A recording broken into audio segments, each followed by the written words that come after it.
Welcome one and all to another day here at the Damage Report. I'm John Iadarola, very lucky to be joined today on the program by Jordan Uhl. Jordan, broadcasting from deep within the ocean. How's it going? I'm drowning here, John. But can we do the wide shot so they can see it more? It's spectacular. This is a great shot. I can't take credit for it. I just want to see like a manatee float by, like munching on some kelp. Yeah, this is nice. This is better than my typical setup. I like it. It's very flattering lighting and everything. It's a whole new you. Anyway, no, Addie's done a great job in designing her setup. But either way, very glad to have you here. And as I always do, we try to choose stories that our guests are going to be interested in. I feel like we're going to get you on a few of these. I think you're going to like them. I think the audience is going to like them. Can't wait. So anyway, I'm glad to have you here. Glad to have all of you out in the audience here. Thank you for being here. And I know what you're probably wondering. Well, John, you and Jordan are going to be giving me all this news. What can I do? Well, there is something you can do. You can hit the like button. That would be great. I mean, there's more you can do. It's almost literally the digital bare minimum, but you could at least do that. Come on. Sorry, I always guilt people in the pre-show into hitting the like button, and I feel like it's now seeping into every other part of my life. Thank you for just being here. That's lovely as well. And by the way, if you want to send us any comments, tweets, or super chats as we launch into fun discussions of things like updates on what's going on in East Palestine, the proposed genocide against Palestinians living in a particular town, and what is the wheelchair over cliff attack actually about? We're gonna figure it out live on the show, and we're going to unveil the rise of the super dogs. So we got a lot to talk about. If you have any comments, tweets, super chats about that, send them to us. We'll read your comments. Maybe you get a $100 Blue Apron gift card. You never know. The only way you can find out is to send a message. And with all that said, Jordan, you ready to talk about some news? John, I was born ready. Okay, you remain born ready. Let's do it. A couple of days ago, Donald Trump rolled out a new attack against Ron DeSantis. And ever since I read it, myself and I think a lot of people are trying to figure out what is going on in Trump's head right now. Because largely, we'll bring it up right now. We've shown it on the show. I like much of this attack because it's focused on Ron DeSantis's advocacy for cuts to Medicare and Social Security. I want the Republican primary to be based on substance. But amongst all of that, Trump also says that he, Ron DeSantis, is a wheelchair over the cliff kind of guy, which is a weird thing to say. And as soon as that came up, a lot of people thought that they had landed on what this is a reference to. And I think there is some reason to believe this. So here is what people think Trump is referencing in that attack.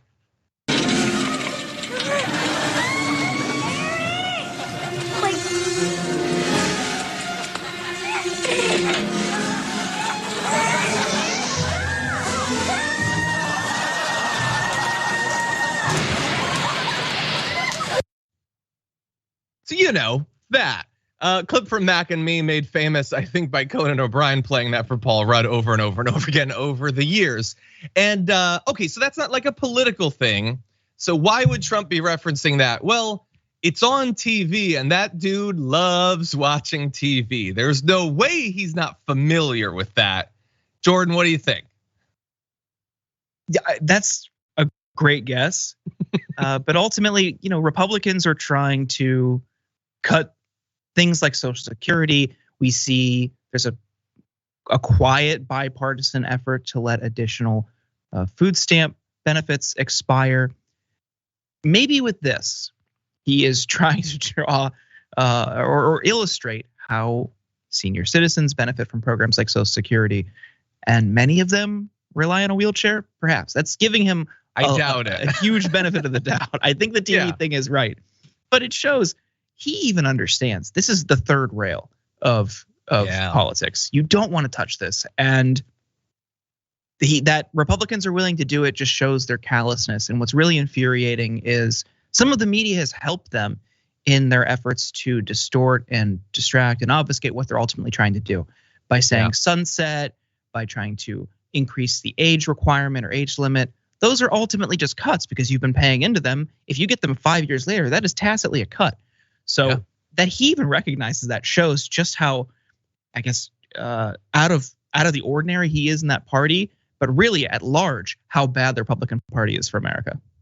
Yeah, 100%. And it doesn't necessarily, like him running on this doesn't mean that he, if he were to become president again, wouldn't be okay with those sorts of cuts. I mean, remember in 2016 when he was running, he was like, we're gonna have single payer healthcare. And I kind of feel like he didn't push for that as president. But I do like those sorts of attacks. They not only hurt Ron DeSantis, but they hurt the Republicans that are right now trying to do this. So that's good. Anyway, I was pretty sure it was the Mac and me thing. And I like that because it's stupid and it makes sense for Trump to reference it. But on yesterday's show, JR raised another possibility. And I kind of feel like JR is right. Here is what JR thinks he was referencing.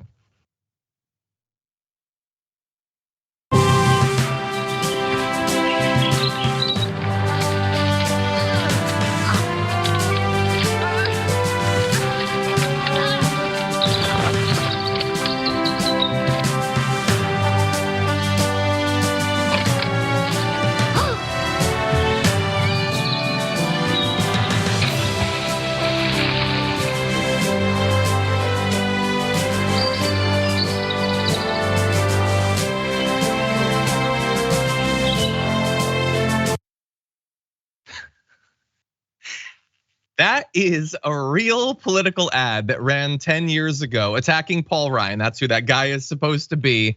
The Progressive Agenda Project Action Fund. I honestly I knew what was gonna be in the ad and I was still shocked by what was in the ad. That's a crazy ad to run, but I kind of like it. So that makes sense for that to be what Trump is referencing because he was trying to compare Ron DeSantis to Paul Ryan. But Trump remembering an ad from 10 years ago that I had forgotten, it makes sense. It's about Medicare cuts and all that. And I wonder now, are we gonna see Ron DeSantis in big white boots pushing another granny off the cliff or something? Where is this campaign gonna go, Jordan? I like that ad. I don't remember it, but I like it. And I like it. It brings to mind how Romney and Ryan's campaign was tanked by Mitt Romney's open callousness. Well, I guess it wasn't open because it was behind closed doors. But Mitt Romney's callousness, talking about how nearly half the country feels like they're entitled to things like food and shelter, which those are human rights. Those should be human rights here. And Paul Ryan had no problem with that type of a comment, and neither does most of the Republican Party. Rick Scott is one of the architects of cutting these programs. He just recently, because of the heat he was facing after the State of the Union, took his plans to cut Social Security out of his big proposal. I can't remember his plan for the Republican Party. He had some name for it, but they're feeling the heat. And that's a result of public pressure because these programs are really popular. People need them, people rely on them, and people have been paying into them for years.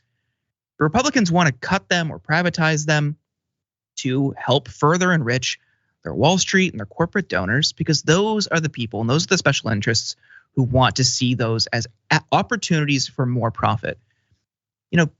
People pushing back on this is working, and you can see that in everyone trying to cover their tails. So the more people talk about this, the more people call their members of Congress, and the more people push back, the more successful we will be in stopping these attempts to cut these programs. Yeah, it is maddening that they can, we refer to it as a third rail or whatever, and it so should be. These are things that people literally pay into their entire lives. And they've been around since before they were alive. And yet every couple of years, politicians you know what, let's screw all of them over. And the fact that the Republicans could get into office with some of them openly promising that they're gonna do this, and now they're talking about it, and none of the millions of conservatives that rely on these programs seem to have a problem with that. I mean, I would toss that up against the fact that apparently no conservative viewers of Fox care that all of the hosts were mocking them behind their back as dumb rubes and they didn't believe any of this. How self-deluded can you be? How blind to what the political movement you're supporting is actually trying to accomplish? It's maddening. We're trying to get through to those people.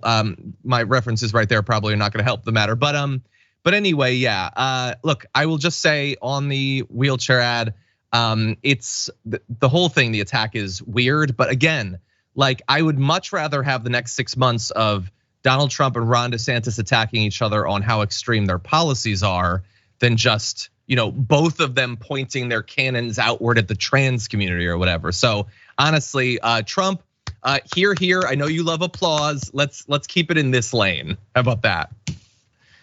Anyway, with that said, we have other news to get to. Oh, you know what I want to do? I'm trying to figure out a way to release this. So maybe someone on Twitch can put this up.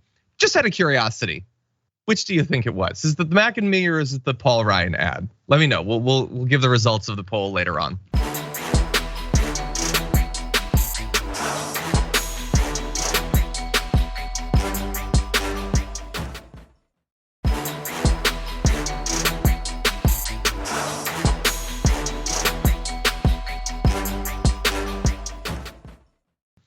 Anyway, with that said, let's jump to important news. We want to give you an update on some of what's going on in East Palestine, starting with the cleanup.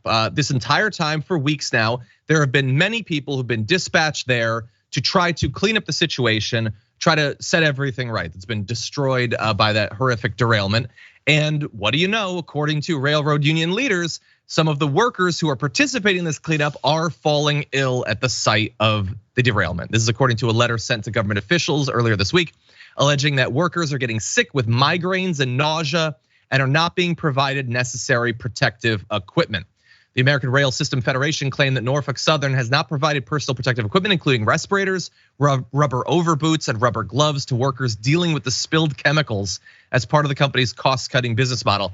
So look, it would be bad enough if it was just that they were in the area helping out with the recovery or something, and they weren't being provided with the necessary protective equipment. They are like directly interacting with the horrendous chemicals that have been spilled. And the train company, which we don't know for sure exactly how it happened, but it seems like it probably didn't help that they didn't take proper precautions, has followed up the horrendous result of that sort of policy by not taking the proper precautions when it comes to the people cleaning it up. And as of right now, it's not just them. I will remind you, residents of East Palestine, the surrounding area, have been reporting headaches and nausea, as well as diagnoses of chemical bronchitis and other health conditions. But don't worry, I keep hearing from Norfolk Southern as well as the EPA that they've done all these tests and there's nothing there. So I guess it's a collective delusion. Jordan, what do you think? Well, I mean, I grew up about 15, 20 minutes away from East Palestine. So it's an area I know. I didn't know that. Yeah. And the people there, it's really frustrating, even though they're conservative. It's frustrating to see a lot of coastal liberals and especially, the CEO, Alan Shaw of Norfolk Southern, the investors, the Wall Street class. But I guess not surprising because we are a country in Washington just has generally dismissed this. Corporate capture, turn a blind eye to it. It's been a couple weeks. Regulating. They got their photo ops in, they're done. Norfolk Southern. Why isn't Alan Shaw, the CEO of Norfolk Southern, out there cleaning up? It's his company. The outcome. Why aren't the shareholders out there? They're profiting off of those workers' labor. They're lobbying against them again.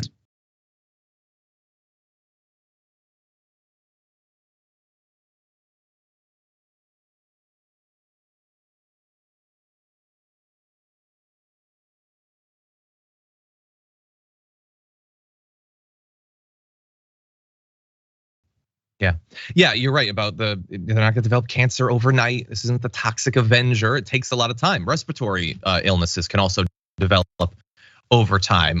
But don't worry, I'm sure in 10 years when it turns out that there's like an 80% higher incidence of these things, the Republicans in Congress are definitely gonna allocate funds to help them out without Jon Stewart putting pressure on them. Yeah, this is horrendous. It was needless. I mean, the derailment was needless, let alone the burn, let alone all of the missteps in the response, both the ones that have already happened and the ones that look like they might happen, which I want to turn to now. I saw this headline and initially I was like, oh, this is good news. Biden aids weigh economic aid for East Palestine after derailment. And then I focused in on weigh and I thought, oh, that means they're considering it. And by the way, if you're considering doing a good thing, but you might not, don't publicize the fact that you are considering it, because now you've opened up the possibility that you will harm your efforts and the public perception of you even more by like, I thought about helping and then I thought the better of it. Why would you leak literally any of this? That is crazy. So and by the way, even in the way that they're considering it, there are potentially some issues. So they're looking at whether existing federal money, they're not even talking about new money, can be used to provide small business loans to East Palestine, according to two people. They're also considering infrastructure improvements in the area. That could potentially be good. The talks are described as highly preliminary, and they might not do anything. So, I mean, why would you do anything? It's just a disaster. It's one of the worst environmental disasters of our lives and a huge PR disaster for the Biden administration right now. Why wouldn't they be highly preliminary? I mean, I'm pretty sure the derailment was 25 minutes ago. You haven't had weeks to discuss it at this point. It's probably gonna take 6 to 8 more months. And then when you give them the money, I'm not even saying that giving money to small businesses wouldn't be a good idea. Many of these businesses are at risk of potentially going out of business if a lot of people are moving, but they're not the only people that need help. Just like literally cash transfers to the individuals who live in the affected area is a very easy thing to do, would be wildly popular in East Palestine, and even Fox News would have to at least be silent on it. There's no way they can attack you for that, I assume. Jordan? The people who lose the most here are the people who have to relocate, who aren't small business owners. I'm so tired of that being the response to every crisis. Oh, we just need to give loans to small business owners. Not everyone owns a business there. And many of the business owners there might not even live in East Palestine. Yeah. So, like, how many are franchises, right? It's a very small town. How many business owners are there? But if you have, like so many Americans, most, if not all, of your equity and wealth tied up in your home. Oh my God, yeah. And this happens in your neighborhood, who's gonna buy your home? You just have this possibly underwater asset. You can't sell it. But then you have to relocate. With what money? What about them? What about people who are renting and they don't have anywhere to work now and they have to scramble to find a job? What about them? I am so tired of small business loans being the response to a crisis. At this point, I don't care. I'm sorry, I just don't care. I want a single policy that puts people who are the most affected, who don't have the money or the access to money in these situations, to get help first. Yeah, look, I agree. And honestly, if you just give it to all the residents of East Palestine, then in theory, the business owners who live there will get the aid. I would even be fine. I'm fine with it being a part of it, but just a part of it. And I will remind everyone, this feels like, well, it's a tragedy in its own right and deserves to be thought of and responded to as one.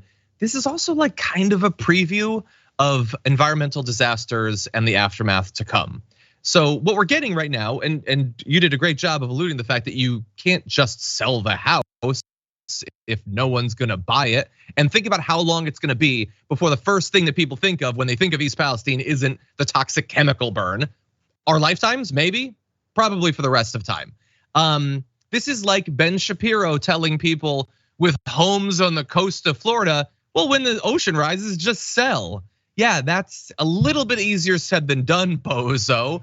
And we're already seeing like how little will there is politically to help out these people. This is a small community, relatively small amount of people who've been affected. What's it gonna be like when, like all of the crop growing areas in the center of the United States are just wasteland, when the ocean is like swamping multiple cities along the eastern seaboard? Like, these are significant problems to come, and we've shown that we don't have the collective societal will to deal with a tiny little test case.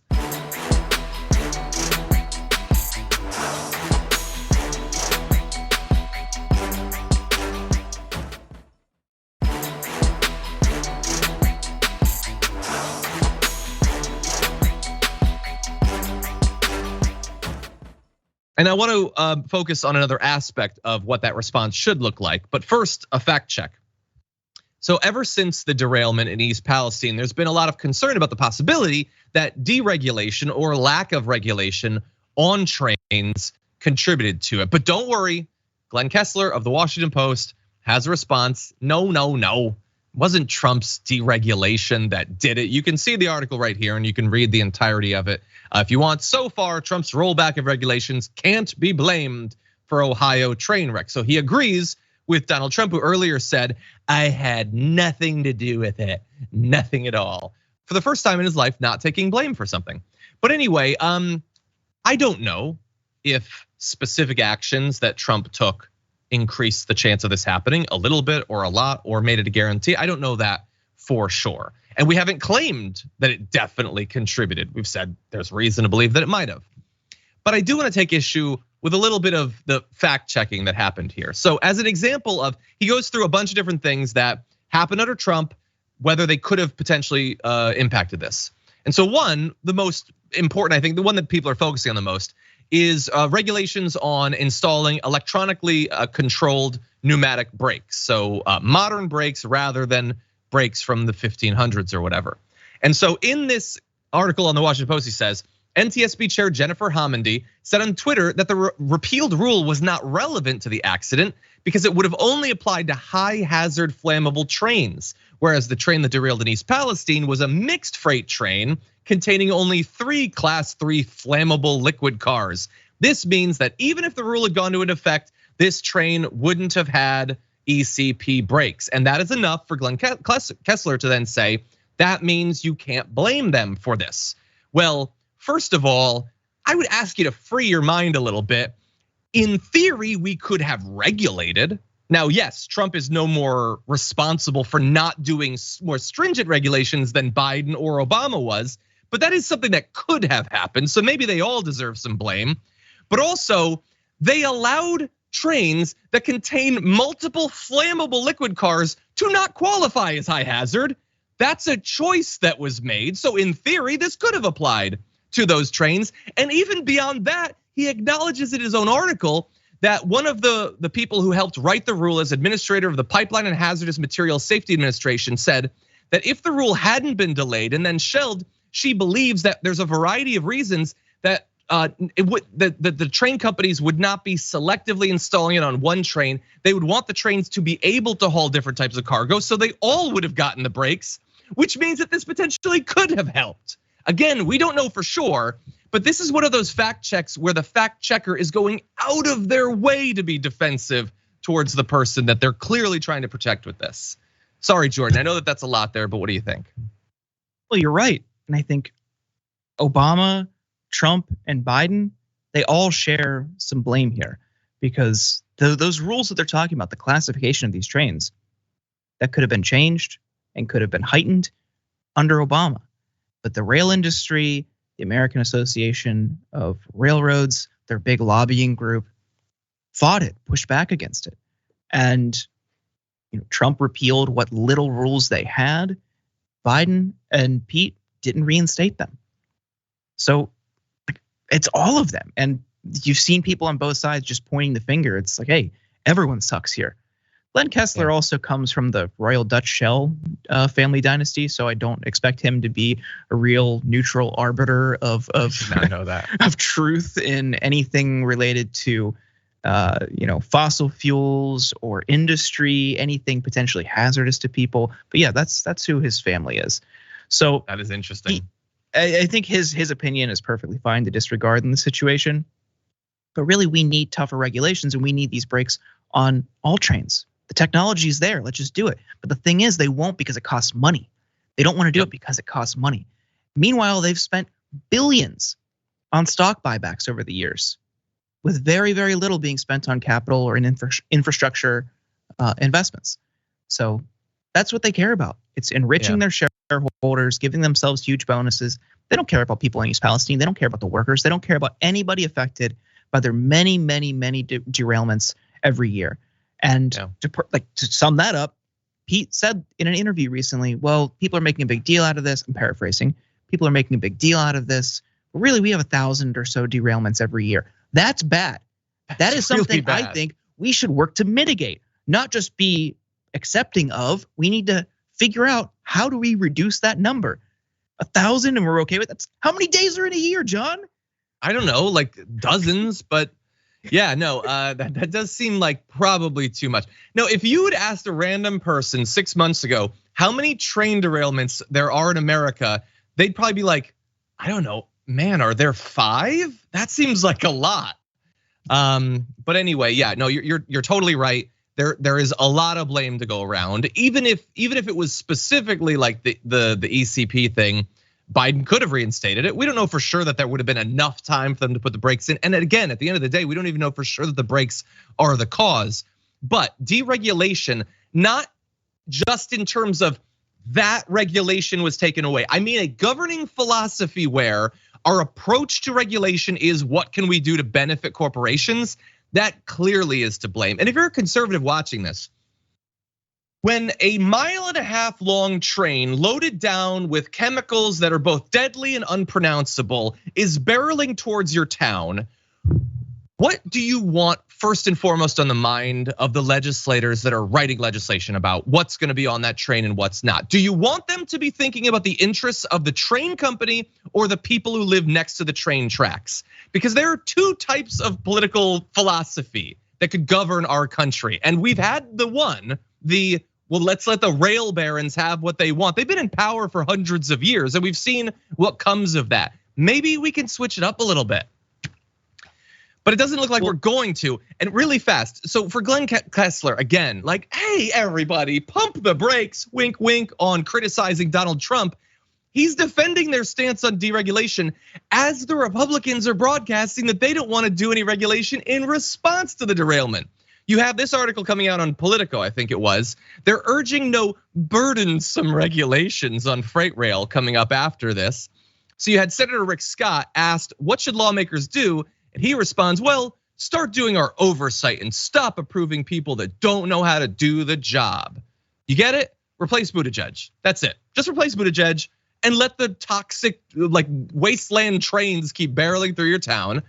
Others were asked about what they should do, and they want to wait until the National Transportation Safety Board finishes its work in maybe 18 months, once everyone has forgotten about this. So again, do nothing. And Representative Troy Nehls, he was asked about just increasing the maximum penalty for violations of safety regulations, and he said we shouldn't even do that. They have an amazing safety record, which isn't true. Again, 1,000 derailments a year, but even if it was true, we're talking about violations of safety regulations. If they have such a great record, then they shouldn't be worried about that. They'd never willingly violate those regulations, right, Troy Nehls? But again, to the hypothetical conservative, who do you think is first and foremost on the minds of these Republicans right now? Is it you? Is it the future, like value of your home after it's been doused in vinyl chloride? Or is it the CEO of Norfolk Southern and their board? Who do you think they're thinking of? Anyway, John, sorry, Jordan, for the thoughts. I'm so glad you brought up Troy Nehls. Let me tell you and your viewers a quick story about how the media is culpable in misleading the general public and doing corporate interest bidding. So Politico, as many people know, have these tip sheet and daily newsletters. Playbook is the popular one.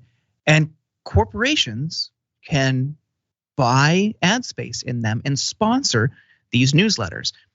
As people here who watch TYT understand, it's a very serious conflict of interest because you have this, political beltway media outlet being sponsored by the industries they're supposed to report on. Yep. And over the past week, we've seen the American Association of Railroads buy ad space in Politico newsletters touting their safety record. And the day after, so this was a story in The Lever the other day, talking about how these ads have been running, touting this 99.9% safety rating, which, think about that for a second. If someone said, hey, 99.9% of planes don't crash, how would that make you feel? Okay, what about the ones that do? We should do something about the ones that do. And the very next day in Playbook, Troy Nehls, who is the head of the subcommittee that regulates the train industry, is parroting the exact same 99.9% line, which I think any rational person might think that's not true. We need to see more evidence to validate that claim. But it just shows they're just parroting these lines and they're giving open space to corporate propagandists. So it really illustrates the importance of a true independent reader and viewer supported media. Yeah, 100%. It's so see-through. Why don't they care? Like they will spend weeks on this story. This is an attack by Michael Regan and Pete Buttigieg against white Americans. They're not even like hinting at that. They're openly saying, there's an attack on white America, an attack on white America, and what should we do about it? I don't know, criticize Buttigieg and then move on. Do literally nothing to stop it from happening to another community of great white conservative people. It's very easy to see. I don't know how they don't. But to circle back to your first point, they deserve help. It doesn't matter how conservative the area might be or whatever. This is what government is designed to do. Hopefully to stop these things from happening, but when they do happen, to help people. If a government can't do that, it's not a government. Anyway, with that said, we need to take a break. When we come back, lots more dramatic news. Don't go anywhere.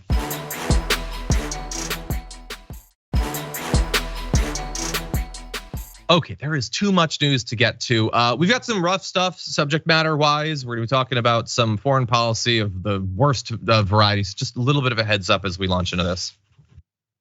I think the village of Hawara needs to be erased.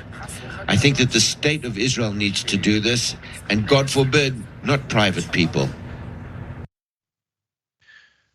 So that is the minister in the Israeli government calling for the elimination of a town. Now, this is perhaps best described as just a far more explicit version of a philosophy that has been pursued for some time. But that said, don't like to see it being called out so explicitly, especially after all of the violence and forced moving of people and all of that we've seen for so long, the persecution, political and in terms of violence. Anyway, that was in reference to a town in the occupied West Bank where 2 Israeli brothers were shot and killed this weekend, prompting a rampage through the area by Israeli Jewish settlers that left at least 1 Palestinian man dead, others injured, and homes and cars burned. So obviously goes without saying that the initial violence is reprehensible. But then mass violence targeted at just any Palestinian person who happens to live in an area, I feel like is really, really bad too. And for some reason, the minister's like shockingly extreme response wasn't about the need to not have mob vigilante justice. It was that following all of that, we need more violence against the people who've already been devastated. That said, there's been an okay, if not amazing response by the State Department. Here is that. I want to be very clear about this. These comments were irresponsible. They were repugnant. They were disgusting. And just as we condemn Palestinian incitement to violence, we condemn these provocative remarks that also amount to incitement to violence. We call on Prime Minister Netanyahu and other senior Israeli officials to publicly and clearly reject and disavow these comments. We've already noted our concern, as I did just a moment ago, about the wide-scale, indiscriminate violence by settlers against Palestinian civilians in this very town in Hawara that led to the death of 1 Palestinian man, more than 300 residents injured, 4 seriously, and the torching of an estimated of numerous Palestinian homes in Palestine. So look, it's okay. It's again, it's drawing equivalences and all that as they're always going to. It's calling for them to have a response rather than threatening like the loss of funding if this doesn't immediately stop. Which seems fairly reasonable considering that's been going on for years and years and years and years at this point. But I guess that's stronger than what we might have expected if Trump was still president. Jordan, what do you think? Yeah, I think that's right. The funding is how you really bring this to an end. We give them billions every year. If that comes to an end, watch how quickly their behavior changes. When you have the most powerful military in the world, from the richest country in the world, giving you billions every year, you're going to feel emboldened. All your behavior, you're going to feel like you're beyond reproach. So that's the way to stop this if they really cared. But the thing is, I don't think they do. We would have seen action already. We would have seen anyone challenge it. But the thing is, if you even talk about how much money we give them, you're labeled an anti-Semite. We've seen that with Ilhan. We've seen that with Rashida Tlaib. We've seen that with AOC, various members of the squad. Yeah. It's because AIPAC and the Israeli lobby is so powerful here. They've done a great job conflating criticism of Israel with a very separate problem, which is anti-Semitism. That's totally unfair. It's disingenuous. And they know what they're doing. So until people can wake up and realize, hey, these are not the same thing. This is a government which has people in open air prisons and is killing them. And you have leaders calling for genocide, exterminating people based on who they are and which community they belong to. That is not the same thing as someone hating somebody because they're Jewish. So it's time for Congress, members of Congress, to push back against this AIPAC money and ultimately for the US to stop giving aid to Israel. Yeah, 100%. I mean, it's just in their response, the ambassador to the US from Israel, Michael Herzog, says, again, starts off with they've been attacking us, they've been attacking. Again, you're being asked to respond to like vigilante mob violence, like just killing civilians.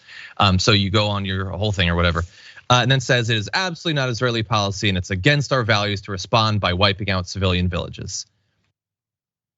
Is it? I mean, like, I guess you probably don't have it written down on a piece of paper that it's official policy, but standing aside and letting people be wiped out or moved, buildings be demolished and all that is very much the actual thing that's been happening. So again, it's like Jordan said, it's some people seem to care a little bit, others maybe will pretend, some won't even rise to that level of pretending that you care about the people who were just killed. And then it's just back to, they obviously see the presence of these settlements, the presence of these human beings as inconvenient. And we'd really love to just skip to the end where they don't exist anymore. That is clearly the end goal of this. And it kind of feels like maybe at some point the international community could step in. Maybe we'll just do another 10 or 20 years of this though. Maybe we'll see what happens after that.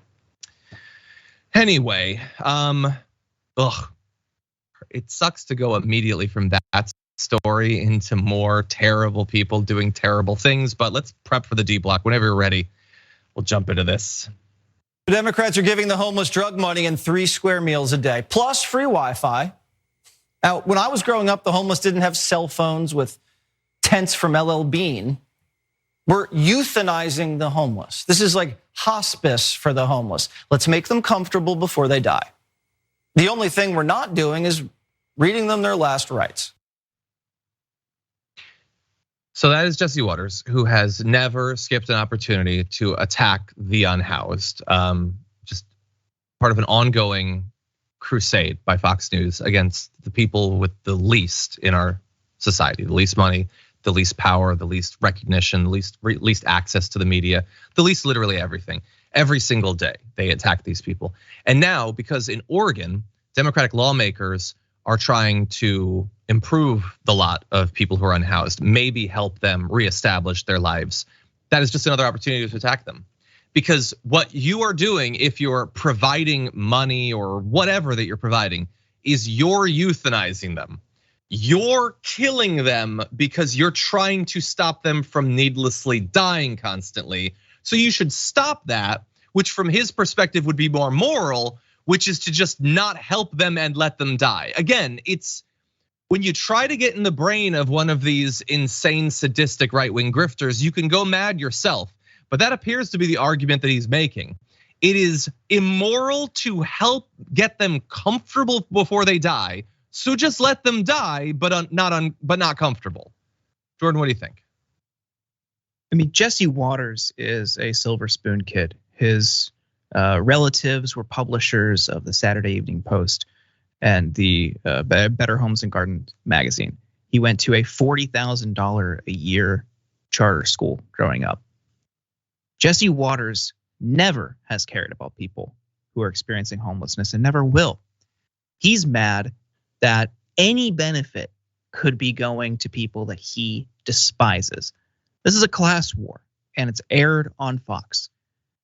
The rhetoric that him, Tucker Carlson, another silver spooner, other people on that network, that they have been spewing for years is going to lead to real world violence. We've seen that in people acting on themselves to assault people who are experiencing homelessness. We see that in policies where they're just doing these violent sweeps through encampments. Where are they supposed to go? An out of sight, out of mind approach to homelessness does not solve the problem. And that's all they want. They want them just out of their way. a little compassion would not kill them. And it's just when you have a media for and by elites like you do at Fox, that's the kind of commentary you're going to get. Yeah, 100%. It reminds me, we just had that video come out this week of a man just walks up behind a homeless man who's sitting on a curb and shoots him, kills him, executes him. That happened in St. Louis. They found a body in a shack at a homeless encampment. Somebody killed in Kansas City. Here in LA, this news just came out in January. 24% of all of the city's murder victims were unhoused. Obviously, massively overrepresented in that. Again, as Jordan said, a bit of kindness will not kill them, but the current policy actually does a pretty good job of killing quite a few people actually. And Jesse Waters again is a enthusiastic participant in that. It's sort of like the 2-minute hate.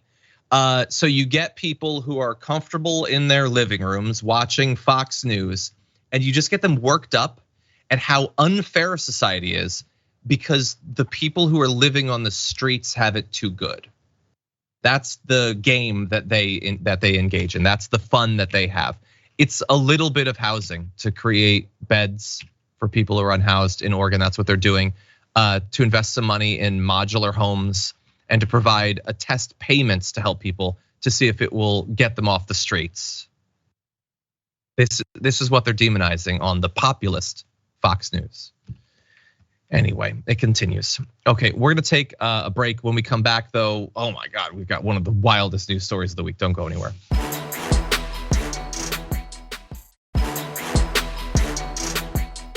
Similarly, Telepanda, I'm definitely not reading that. Anyway, with that said, we've got some news to get to, and we're gonna be doing a massive tonal shift here from a little bit of levity to just the worst sort of politics. I was just wondering about, could I put an amendment on that? It would include hanging by a tree also. And also, I would like to sign on to your bill, sir. Thank you. Tennessee Representative Paul Sherrill thinks that the ever increasing number of different ways that we can execute people here in the United States isn't enough. We need to bring back some of the oldies, like hanging people from trees. He is a currently serving representative. I want to be very clear about that. This isn't some guy who used to be in Congress 20 years ago. This isn't some guy who hosts a right-wing podcast or something like that. He is in state government, and in official discussion on film, he is calling to effectively bring back state-sanctioned lynching in Tennessee, a state that certainly has a history in that area. And so some of the communities that Sherrill represents have a history here. Sparta, his hometown, that was a place where a runaway slave was dragged from jail and hung from a tree on a hill in the town cemetery back in 1855. One man tried to stop the lynching, and a newspaper recorded the mob's reply, "Hang the speaker to the other end of the rope." So when someone tried to point out that this is a horrendous, violent, illegal thing that you're doing, they decided they would kill him too. That's where he was born, actually. By the way, this is maybe the worst thing that Paul Sherrill has done, but it's not the only terrible thing that he's done. He was one of 2 sponsors of a bill to rename part of a Nashville street after Donald Trump. That's currently named after the late civil rights icon and longtime US Representative John Lewis.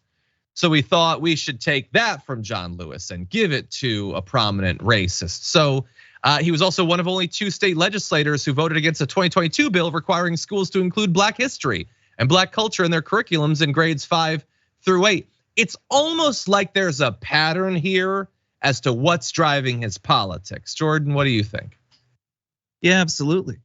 When you look at what he's done, all of these things in totality, it's clear this guy is a racist. And it shows where the Republican Party is heading because he's not alone in this. No. This isn't some anomaly. There are plenty of Republicans who not only support him, but in positions of power who think the same things. They just might have a little bit more savviness in how they approach it.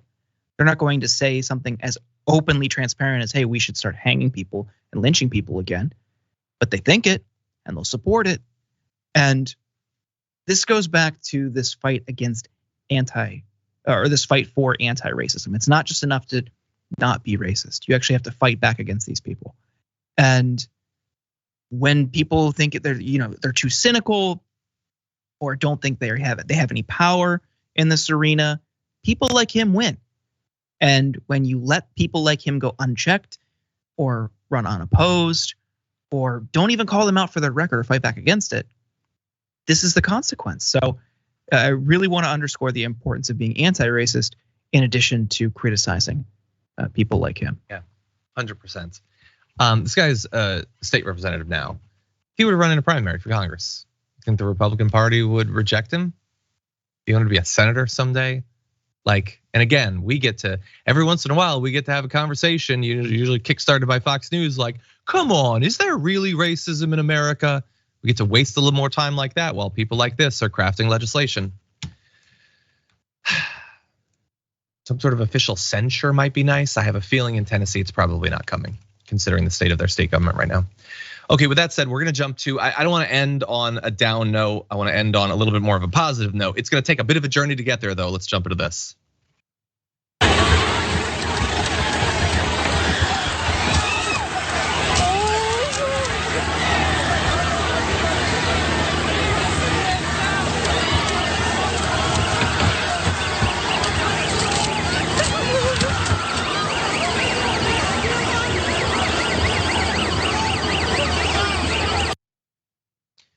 That's a little bit of a reminder, a little bit of a taste of what was doled out by police in cities across America month after month after month in the wake of the murder of George Floyd. When protesters took to the streets to demand that the police stop brutalizing people, in many cases they responded by utterly brutalizing hundreds or thousands of people, beating them and macing them and pepper spraying them and ramming into them with their vehicles and those sorts of things, using a tactic in many cases known as kettling, where they will be yelling at protesters to leave an area, but they have already surrounded them, making it impossible for them to leave so that they can then use chemical weapons against them and beat the hell out of them.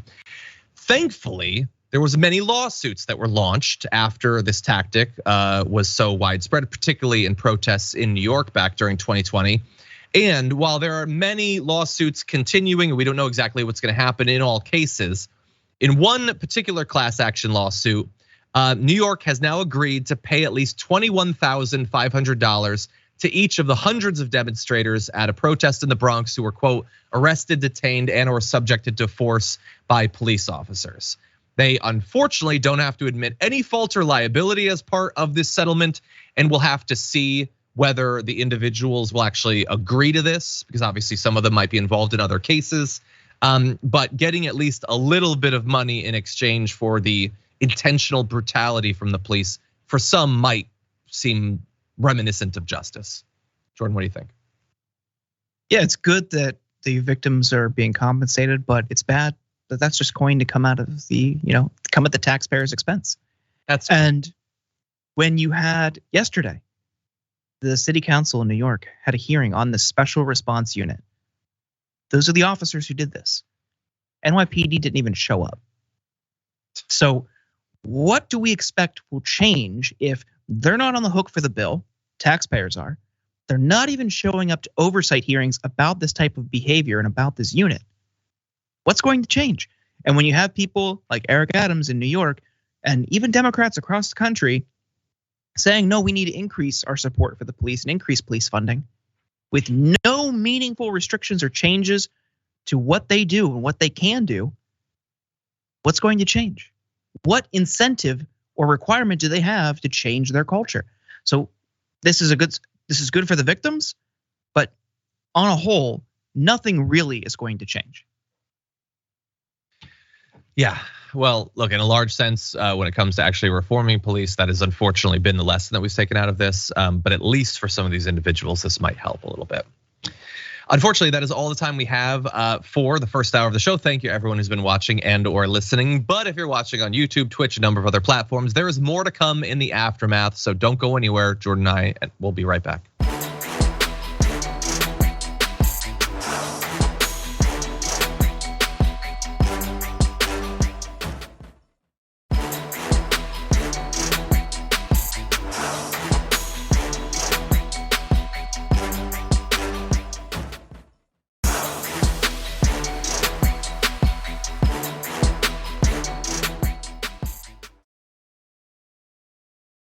Thanks for listening to the full episode of The Damage Report. Support our work, listen ad-free, access members-only bonus content, and more by subscribing to Apple Podcasts at apple.co/TYT. I'm your host, John Derola. I'll see you soon.